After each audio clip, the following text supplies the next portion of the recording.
Kuna kitu kinaendelea Kenya na si kila mtu anakielewa. Gen Z wameanza kuuliza maswali, lakini si maswali ya kawaida kabisa. Ni maswali yanayotisha, yanachanganya na mengine yanaacha watu kimya. Kutoka TikTok hadi mitaani, kila siku kuna sauti mpya, lakini swali kubwa ni hili: je, hizi ni kelele za vijana au ni ukweli ambao watu hawataki kuusikia? Leo tutaangalia video 5 ambazo zimeanza kuwasha moto kimya kimya Kenya, na mwisho wa video hii unaweza kubadilisha kabisa mtazamo wako. Hapa kuna kijana mmoja Gen Z ambaye ameibua mjadala mkubwa sana mtandaoni. Alisema kitu ambacho wengi walikichukulia kama msemo tu, lakini ukisikiliza vizuri, tutamshinda, tutamtoa na kadhalika. Hii tutam si neno tu, ni hisia, ni hasira na ni matumaini ya kizazi cha Gen Z. Lakini swali linakuja, wanataka kumtoa nani na kwa njia gani? Wengine wanasema ni revolution ya akili, wengine wanaona kama ni ishara ya kuchanganyikiwa iliyofika mwisho. Ati tutam, ngeli ni ya tutamu, tutamutoa, tutamushinda, tutamupeleka nyumba,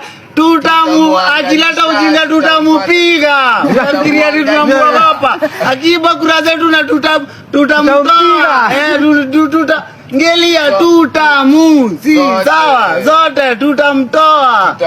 Sasa mambo yanazidi kuwa mazito zaidi. Kuna msichana mmoja wa Gen Z ameibua swali ambalo limewafanya wengi kusimama na kufikiria. Anajiuliza, ama mimi nina trust issues, ama serikali ina control TikTok pia? Anaamini kwamba kuna content fulani inapushiwa kwa watu zaidi na nyingine inapotezwa makusudi. Hii si theory mpya duniani, lakini Kenya, je, kuna manipulation ya mitandao au ni paranoia tu ya Gen Z? Sijui ama ni mimi niko na trust issues, ama something is happening, ama sijui ya watu wanapanga vile watasensa social media come next year. Sijui, sielewi ni nini kunaendelea, because leo kulikuwa na Niko Kadi, the CBD edition. Somehow all the TikTokers that were there have been posting. Normally algorithm ya TikTok ingechukua story ingekuwa ina trend. Okay?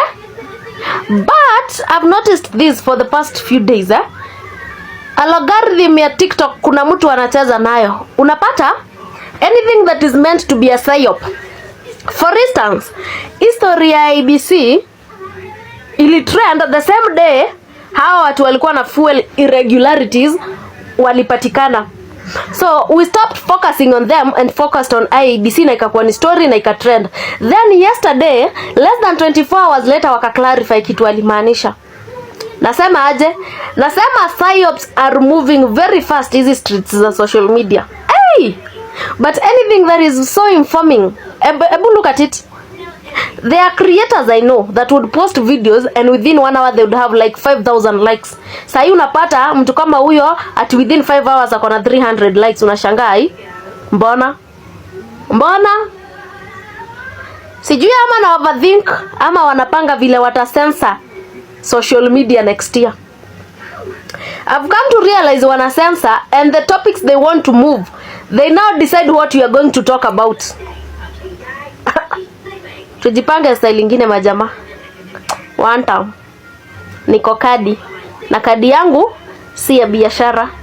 Alafu kuna hii story ambayo imeacha watu na maswali mengi kuliko majibu. Ripoti zilidai kuwa milioni 500 za Kenya cash zilipatikana kwa washukiwa wa scandal ya pipeline, lakini ghafla pesa zimepotea zikiwa kwa mikono ya polisi. Nani alizichukua? Zilienda wapi? Na kwa nini hakuna majibu ya wazi? Hii ndio moment Gen Z wanasema hapa kuna kitu hakiko sawa, na ndio maana wanaanza kuuliza maswali ambayo zamani watu waliogopa kuuliza.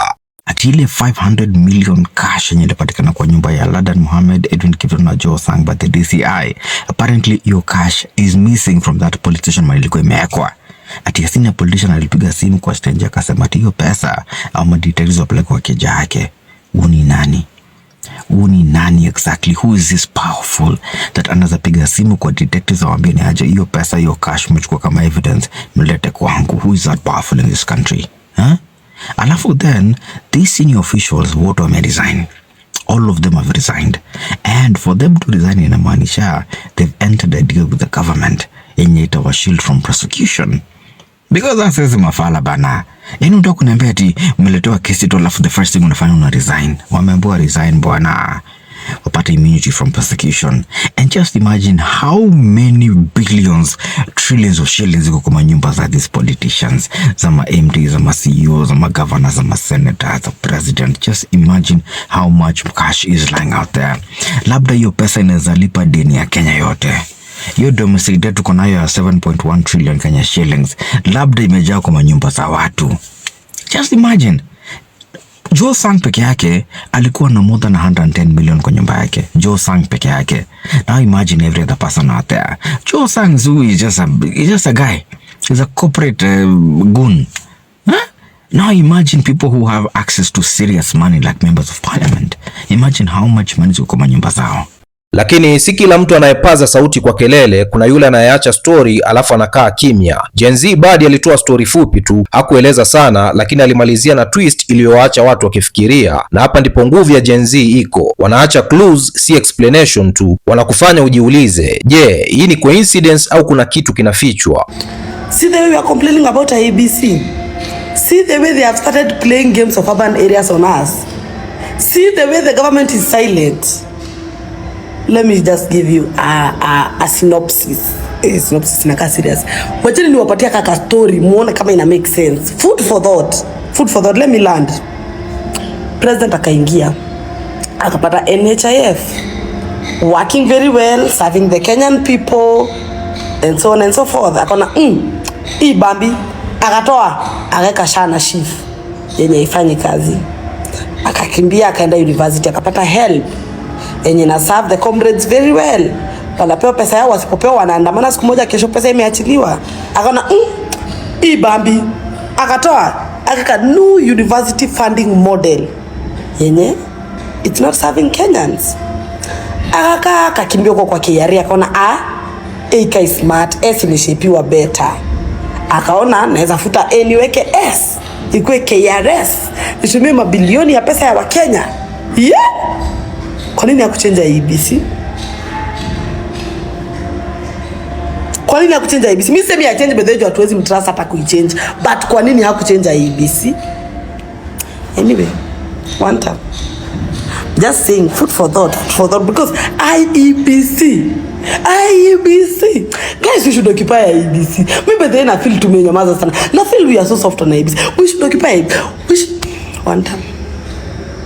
Na kama hiyo haitoshi, kuna mjadala mwingine umeibuka kuhusu neno one term. Samuel Republic pale TikTok alisema wazi kuwa watu wa Western Kenya hawapendi hilo neno, lina sound weird kwao, lakini nyuma ya utani huo kidogo kuna ukweli mkubwa. Manake Kenya ni nchi ya tofauti nyingi, hata lugha inaweza kuwagawa, na Gen Z wanaanza kuona hizo tofauti wazi kabisa. Ukitaka kukosana na mtu ametoka Nyanza, just pronounce the word one term.